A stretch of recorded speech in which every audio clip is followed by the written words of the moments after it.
The first thing I remember is the sound, wood splitting, metal groaning. The roof was folding in on itself, the fire breathing harder with each second. "Let's go!" Mike's voice cut through the smoke. I moved to follow, but a beam came down, smashing my legs into the floor. Pain shot white through my skull. "Mike, help me!" my voice cracked. He stopped in the doorway, looked back at me, then at the flames. His eyes weren't afraid, they were resolved. "I'm sorry, man," he said, almost gently. "Your wife wants you dead." And then he ran. I screamed his name until the smoke swallowed the sound. The ceiling gave way. Everything went black. I woke in a hospital bed days later, my legs wrapped in bandages, my lungs burning from the inside. The doctors said it was a miracle I survived. They didn't know the fire hadn't been my only battle that night. Mike's words festered in my skull. "Your wife wants you dead." It sounded insane, and yet, I replayed the days before the fire. Her distracted glances, her phone always face down, the text she hid when I walked into the room. I'd brushed it off as stress, marriage fatigue. But now, with those words echoing, every moment sharpened into a blade. She visited the hospital once, flowers in hand, smile perfectly practiced. She kissed my forehead. Her eyes never met mine. I tested her, asked how she'd found out about the fire. She hesitated, too long. Said Mike had called her. Why Mike?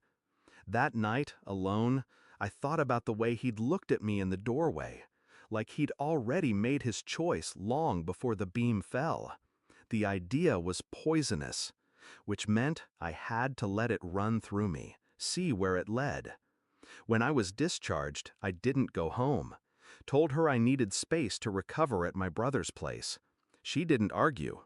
That was its own answer. I started small, checked Mike's social media, locked down since the fire. But his profile picture had changed. A beach shot, 2 glasses of wine in the frame.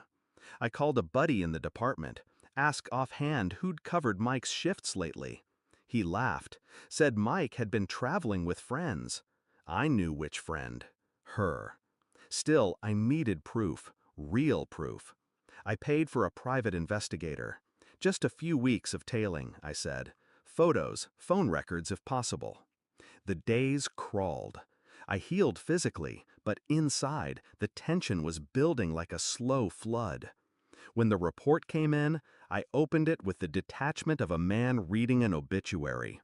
Dinner together, leaving hotels in different cities, her arm in his. But the last page was worse. A bank transfer. From her account to his. 2 weeks before the fire. Amount $25,000. Memo for handling it. Handling me. I didn't tell her I knew. I invited her to meet for dinner. Chose a quiet place. No escape routes she could take without passing me. She came dressed in black. Said it made her look slimmer. I wondered if she'd worn the same color at my funeral. Halfway through the meal, I slid the PI's folder across the table. Said nothing. She opened it. The smile cracked first. Then the color drained from her cheeks. "This isn't what you think," she whispered. I didn't blink. "You paid him to leave me in there," I said quietly. Her mouth opened, then closed. She tried to speak, but the words got tangled in her throat. I watched her drown in them. I leaned forward, calm, even. "I want you to understand something," I said. "This isn't me confronting you. This is me telling you I've already decided what happens next." She flinched. "What are you going to do?" "Nothing."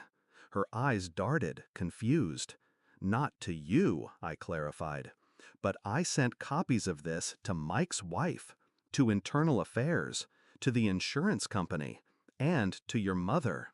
They'll all know by morning." The blood drained from her completely. "You'll keep your life," I said, "but every door you try to open after this will slam in your face. No one will hire you. No one will trust you. You'll live in the shadow of what you did every single day. I stood, left her sitting there with the folder between us. She didn't follow.